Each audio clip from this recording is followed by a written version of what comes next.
Joriy yilning 15-yanvaridan 28-fevraligacha mamlakatimiz hududida aholini va qishloq xo'jaligini ro'yxatga olish jarayonlari boshlanadi. Bu muhim tadbirni muvaffaqiyatli amalga oshirish borasida respublikamizda, xuddi shuningdek viloyatimizda ham puxta tayyorgarlik ishlari olib borish nihoyasiga yetkazilyapti. Bu boradagi ishlarni olib borilishi viloyat statistika boshqarmasi va mahallalarning yettiliklari zimmasiga yuklatilgan. Hammamizga ma'lumki, 16-mart 20-yilda mamlakatimizda aholini ro'yxatga olish to'g'risida qonun qabul qilingan edi. Mana shu qonunni qabul qilinish bilan birga shuni ijrosini ta'minlash maqsadida o'sha 20-yil 11-noyabrda 710-sonli Vazirlar Mahkamasining qarori ham qabul qilingandi.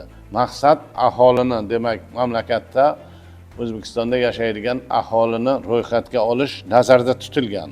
To'g'rirog'i, O'zbekiston Respublikasining butun hududida, demak, aholini ro'yxatga olish, uning muayyan hududlarda o'tkaziladigan belgilangan sanada aholining demografik va ijtimoiy va iqtisodiy tasniflarini belgilovchi shaxsga doir ma'lumotlarni yig'ish va ularga ishlov berish davriy jarayonini o'z ichiga qamrab oladi. Aholini ro'yxatga olish sanasi albatta belgilanadi. Aholi to'g'risidagi ma'lumotlarni yig'ish, hisobga olish amalga oshiriladigan aniq payti nazarda tutilgan. Shuning uchun ham bevosita 2025-yilning 19-sentyabrda yurtboshimizning aholini va qishloq xo'jaligining ro'yxatga olish to'g'risida 173-sonli farmonlari qabul qilindi. Mana shu farmondan birgalikda bevosita Vazirlar Mahkamasining ham 629-sonli qarori qabul qilindiki, mana shu farmon ijrosini mamlakatda sifatli o'z vaqtida ta'minlash maqsadida, to'g'rirog'i ro'yxatga olish orqali bu mamlakatimizda 38 million aholisini, ya'ni aniqroq aytsam, bitta viloyatimizda o'zida hozirgacha 3.697 mingdan oshiq aholini yoshi, oilaviy holati, ta'lim darajasi, migratsiya jarayonlari, shu bilan ularning bandligi, daromad manbalari haqida yagona ma'lumotlar bazasi shakllanadi. Shu bilan birga qishloq xo'jaligi yerdan foydalanish, chorvachilik ko'rsatkichlari ham aniqlanadi. Tadbir asosan mamlakatimizda 2 bosqichda amalga oshirilishi nazarda tutilgan. Avvalgi 17 kun davomida, demak, fuqarolar census.stat.uz portali orqali bevosita onlayn tizimi, ya'ni jismoniy shaxsning shaxsiy identifikatsiya raqami yordamida onlayn ro'yxatdan o'tishlari mumkin. Keyingi bosqichda esa mahalla yettiligi va boshqa faollar uyma-uy yurib ma'lumot to'playdilarda, mana shunday holat qiladilar. Hozirgacha mana viloyatimizda 12 ta mana shunday olis hududlarda, olis mahallalarda joylashgan qishloqlarda keyinchalik qiyin bo'lgan ob-havoning noqulayliklar tufayli borish qiyin bo'lgan hududlarda, to'g'rirog'i men aniq aytishga lozim deb hisoblayman. Ayniqsa mana 5 ta tumanimizda, masalan, o'sha Sharsabz tumanining G'ilon, Ko'l, Sarchashma qishloqlarida yoki Dehqonoboddagi Oybek, Oqqishloq, Terakli qishloqlarida, o'sha Qamashidagi Katta O'ra, Bog'obod, Yakkabog'dagi Ishken, Daryo, Xonaqoh qishloqlarida, Kitobdagi Ko'ksari qishloqlar, ya'ni o'sha Matmon, Daynobola, Shut qishloqlarini o'z ichiga olgan mana shu yerlarda aholini ro'yxatga olish bevosita bizning xodimlarimiz va mahalla yettiliklari tomonidan amalga oshirildi. Bundan tashqari 760 mingga yaqin xonadonni lokatsiyasi ham mahalla yettiliklari tomonidan tayyorlanib olindi. Hozirgacha mana 23.300 ta qishloq xo'jaligi va qishloq xo'jaligi yerlaridan foydalanadigan tashkilotlar, to'g'rirog'i 17 mingdan ortiq fermer xo'jaliklari ham ro'yxatdan o'tkazilishi nazarda tutilgan. Hatto 3.697 ming aholini ro'yxatga olish nazarda tutilgan. Demak, ushbu farmon va Vazirlar Mahkamasining qarori ijrosi asosida belgilangan shu 3 bosqichda mana shularni o'tkazishimiz nazarda tutilgan. Mamlakatimizda aholini ro'yxatga olishning asosiy jihatlari birinchidan doimiy yashash joyi va uy xo'jaligi tarkiblari inobatga olinadi. Ya'ni uy xo'jaligi tarkibiga kirmaydigan shaxslar ham bor-da. Masalan, xorijdagi O'zbekiston elchixonasi xodimlari, ularning oila a'zolari kirmaydigan shaxslar tarkibiga kiradi. Qurolli kuchlari xizmatchilari, ularning oilalari, yopiq harbiy hududda yashovchilar yoki suvorov, kadet o'quvchilari, kursantlar, diniy muassasalarda yashovchilar, masalan, yetim bolalardagi internetlari, qamoqxona yo mehnat muassasalarida bo'lganlar, ijtimoiy xizmat uylarida, shifoxonalarda doimiy yashovchilar, alohida yashaydigan yotoqxonalarda yoki ijara uyda kunduzgi talabalar.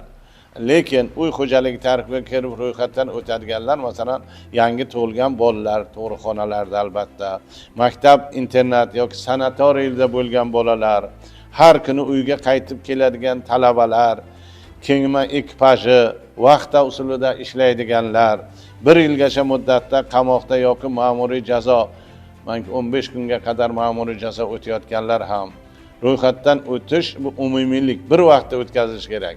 Har bir odam jinsi, yoshiga qaramay hisobga olinishi nazarda tutilgan. Mamlakatimiz hududida doimiy vaqtincha yashovchi shaxslar albatta o'tadi. Shuningdek, doimiy yashovchi, lekin ro'yxat vaqtida xorijda bo'lgan shaxslar ham ro'yxatdan o'tkaziladi.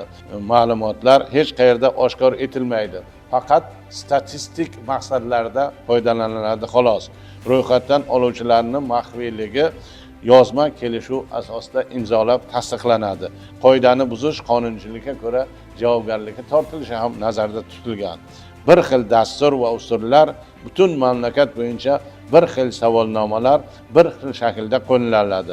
Har bir fuqaro uchun mamlakatda teng imkoniyat yaratib beriladi. Endi ro'yxatga olish asosan guruhli yashash joylari yoki bir nechta odamlar bilan birga yashaydigan, bir oilaga tegishli bo'lmagan maxsus masalalarga mo'ljallangan joylar ro'yxatga olish guruh yashash joylari alohida tartibga hisobga olinadi. Bu joylarda yashovchilarning soni, yoshi, albatta jinsi, ijtimoiy holati umumiy statistik tahlil uchun muhim hisoblanadi. Davlat tomonidan xizmatlar, til, ta'lim, tibbiyot rejalashtirishda foyda beradi. Guruhli yashash joylari bu oddiy oilaviy xonadonlar emas, balki ularda maxsus maqsadda birga yashaydigan fuqarolar ro'yxatga olishi alohida tartibga olinadi. Bu ma'lumotlar ijtimoiy siyosat uchun juda muhimdir. Internet orqali o'zini o'zi ro'yxatdan o'tkazish bu 15-yanvardan boshlanadi va joriy yilning 31-yanvarigacha davom etadi. Ya'ni respondentlar tomonidan maxsus elektron platformalar orqali, ya'ni berilgan savolnomalar to'ldiriladi. Undan keyin respondentlar o'z uyida, ishxonasida yoki o'ziga qulay joy vaqtda kompyuter, planshet yoki smartfon orqali ham mana shu savolnomalarga javob berilishi mumkin. Yoki onlayn javob bergan fuqarolarga qayta murojaat qilinmaydi. Ikkinchisi o'sha men hozir aytganimdek planshetlar orqali uyma-uy yurib ro'yxatga olish.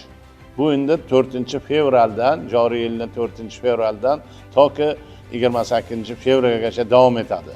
Bunda asosan o'sha mahalla yetkiligi yoki maxsus ro'yxatchilar planshetlar bilan har bir xonadonga tashrif buyuradi mana shu davomida. Ma'lumotlar elektron ravishda kiritiladi. Respondentlar esa og'zaki javob beradi. Uchinchisi, statsionar ro'yxatga olish punktlariga javob berish nazarda tutilgan.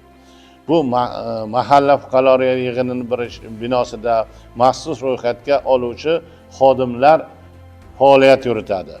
Respondentlar esa o'zlari kelib savollariga javob berishi mumkin. Ushbu imkoniyat fuqarolarga qulaylik yaratish maqsadida tashkil etilgan xolos. Tadbirlari birinchi bu yerda nazarda tutilgan O'zbekiston Respublikasi Milliy statistika qo'mitasi va uning quyi tizimlari tomonidan mana shu holatlarga mablag'lar berilishi nazarda tutilgan. Ular bilan ta'minlanish, o'tkazishda faol qatnashganlarni rag'batlantirish hatto nazarda tutilgan. Qolganlari esa mana joylardagi ilgaridan tashkil etilgan mahalla yetkiligi xodimlari tomonidan amalga oshirilganligi ham ko'zda tutilgan. Ro'yxatga olishda talabalar ular doimiy yashaydigan joy hisobga olinadi. Masalan, talaba ta'til paytida bo'lsa, unda oila a'zolari bilan birga yashaydigan doimiy manzilda ro'yxatga olinadi. Agar u doimiy ravishda talabalar turargohida, biz aytamizki, doimiy yotoqxonalarda yashasa, u holda guruhli yashash joyi turargoh sifatida o'sha yerda hisobga olinadi. Maxsus holatlarda masalan bo'ladiki, kunduzgi bo'limda o'qiydi, lekin boshqa shaharda yashaydi. Qaysi joyda 6 oydan ko'proq yashasa, o'sha yerda hisobga olinadi. Sirtqi bo'lim talabalari esa uyda yashaydi, uyga ro'yxatga olinadi. Xalqaro amaliyotda ham men sherga aytib o'tish joyi deb hisoblayman. Hisobga olish asosan talaba doimiy yashaydigan manzilda, masalan Germaniyada doimiy yashaydigan joyda amalga oshiriladi talabani. AQShda 6 oy undan ko'p bo'lmagan yashash joy bo'yicha yashaydiganlarga amalga oshiriladi. O'zimizning O'zbekistonimizda, mamlakatimizda amalda yashaydigan joyiga ro'yxatga olinadi. Talabalar agar talaba uchun statsionar uchastkaga borish qulay bo'lsa, shu yerda ma'lumot topshirishi ham mumkin. Bu ham ko'rsatilgan. Endi talabalar qayerda doimiy yoki uzoq muddatda yashasa, o'sha yerda ro'yxatga olinadi. Bu aniq holiq statistik uchun bu ham juda muhimdir. Yuqorida ham aytib o'tdik, aholi va qishloq xo'jaligi ro'yxatga olish bu ma'lum bir vaqtda muayyan hududda yashovchi barcha shaxslar va qishloq xo'jaligi bilan shug'ullanuvchi xo'jalik yurituvchi subyektlar haqida keng qamrovli, aniq va ishonchli ma'lumotlarni yig'ish, ya'ni qayd etish va tahlil qilish jarayonini o'z ichiga oladi. Shuning uchun ham aholini ro'yxatga olishda har bir fuqaro faol qatnashishi aniq, chunki ularning yashash joyi, jinsi, tarkibi haqida aniq ma'lumotlar to'planadi. Oilaviy ahvoli, ta'lim darajasi, bandligi, yashash joyi va boshqalar bevosita ko'rsatiladi. Bu ma'lumotlar aholi soni, tarkibi, ehtiyojlarini aniqlashda xizmat qiladi.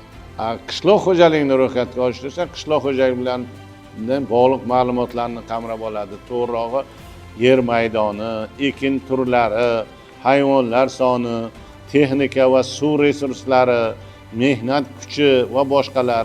Bu ma'lumotlar qishloq xo'jaligini rivojlantirishda, oziq-ovqat xavfsizligini ta'minlashda va fermerlarni qo'llab-quvvatlashda choralarini ko'rish uchun juda zarur hisoblanadi.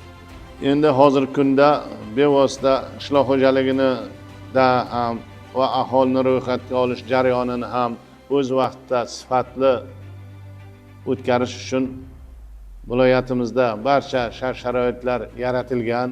Mahalla yetkiliklari ham ular oldindan o'qitilib, kim, qachon, nima ishlar qilinishi, xonadonlarga borish tartiblari hammasi ko'rsatilgan. Shuning uchun men o'ylayman, bu narsani hammamiz xalqimiz bilan bir bo'lib, ongli ravishda ushbu farmon talablarini ijrosini ta'minlasak, nur ustiga a'lo nur bo'ladi deb hisoblayman.